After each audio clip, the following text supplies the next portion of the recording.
Chlordécone, cet insecticide utilisé pendant 20 ans pour la culture des bananes, même s'il est interdit depuis 1993, il continue d'empoisonner les îles. Déjà à l'origine de nombreux cancers, il provoque aujourd'hui de nouvelles maladies chez les enfants. On le trouve partout, dans les sols et dans la mer. La pêche est d'ailleurs interdite en Martinique, près des côtes, depuis décembre. C'est notre dossier du vendredi, signé Julien Gasparuto et Gaël Andols. Le port du François est à l'arrêt. Ces filets destinés à pêcher la langouste dorment au soleil depuis des mois. Patrick Lupon est l'un des rares marins à revenir de la pêche. La récolte est maigre. Là, il y a 2 kilos de langouste. Voilà la pêche d'une journée pour un patron et son matelot. Ça fait combien en revenu du coup? Alors, vous avez vos 40 €. Les embarcations ne sont pas adaptées pour aller au large. Et la pêche est interdite près des côtes martiniquaises. Car l'eau est infectée de chlordécone, un pesticide utilisé pour la culture de la banane. On a utilisé beaucoup de produits aussi à un moment donné qui se retrouvent directement dans la mer et aujourd'hui, le résultat c'est que nous subissons les conséquences de cette agriculture intensive. Pendant 20 ans, de 1973 à 1993, le chlordécone a été utilisé pour éliminer un insecte, le charançon. Posé au sol, le pesticide n'a jamais contaminé les bananes. Mais il s'est répandu dans l'île par les cours d'eau. On s'est retrouvé avec la molécule dans la rivière. Or, 91% de l'eau potable desservie au robinet des foyers provient des rivières du nord de la Martinique. Il n'y avait aucune analyse de fait sur la potabilité de l'eau et la présence de molécules de chlordécone dans l'eau. Louis Boutrin a porté plainte contre l'État. Pour lui, non seulement les autorités connaissaient les risques, mais elles ont attendu 3 ans de plus qu'en métropole pour interdire le produit.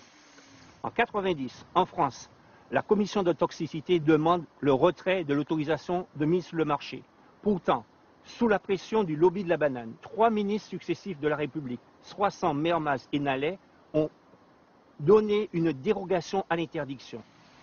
20 ans plus tard, le chlordécone est encore présent sur des milliers d'hectares. Et il a contaminé l'ensemble de la chaîne alimentaire. Pour limiter les risques, les services vétérinaires multiplient les contrôles. Ces inspecteurs viennent mesurer la quantité de chlordécone dans la viande. Numéro de cheptel, numéro d'identification de l'animal et la date d'aujourd'hui. Les agents vont effectuer une dizaine de prélèvements. Les carcasses qui présentent le plus de risques sont consignées ici en attente des résultats. Si le résultat est conforme, elle sera libérée. S'il est non conforme, elle sera saisie et détruite.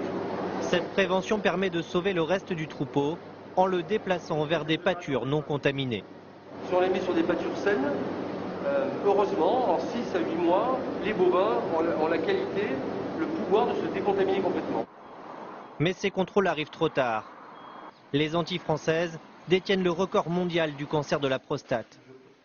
Lucien Longfort est en rémission. Il retourne au CHU de Pointe-à-Pitre voir son médecin. Avez-vous toujours les mêmes traitements pour votre tension et pour votre diabète? Ça n'a pas changé. Le professeur Blanchet est spécialiste du cancer de la prostate. Pour lui, il y a bien un lien entre le chlordécone et l'explosion du nombre de cancers. On double son risque d'avoir cette maladie lorsque le taux de chlordécone dans le sang dépasse la valeur de 1 microgramme par litre de sang. Un autre phénomène inquiète les médecins. Rebecca n'est pas malade. Elle fait partie du millier d'enfants guadeloupéens suivis par les chercheurs de l'INSERM. Car les nourrissons qui ont absorbé du chlordécone via l'alimentation présentent des retards de motricité et les symptômes pourraient s'aggraver en grandissant.